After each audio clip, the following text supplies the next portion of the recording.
দীর্ঘ ৫ মাসের বিরতির পর টেস্ট খেলতে নেমেছে বাংলাদেশ দল। আয়ারল্যান্ডের বিপক্ষে ২ ম্যাচ টেস্ট সিরিজের প্রথমটি এরই মধ্যে শুরু হয়েছে সিলেট আন্তর্জাতিক ক্রিকেট স্টেডিয়ামে।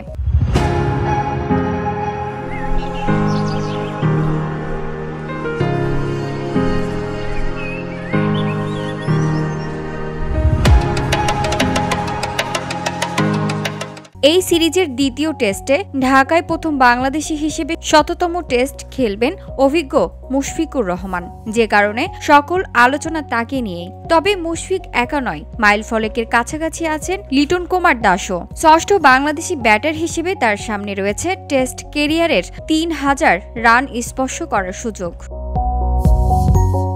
এখন পর্যন্ত ৫১ টেস্টে তার নামের পাশে রয়েছে ২৯,০২৯ রান। এই সিরিজে ৭১ রান করতে পারলেই টুকে যাবে ৩,০০০ই ক্লাবে। ক্যারিয়ারের ১৮টি অর্ধশতকের পাশাপাশি আছে ৪টি শতকও। ২০১৫ সালে জুনে ফতুল্লায় ভারতের বিরুদ্ধে টেস্ট অভিষেক হয়েছিল লিটনের। VOD Bangla news desk.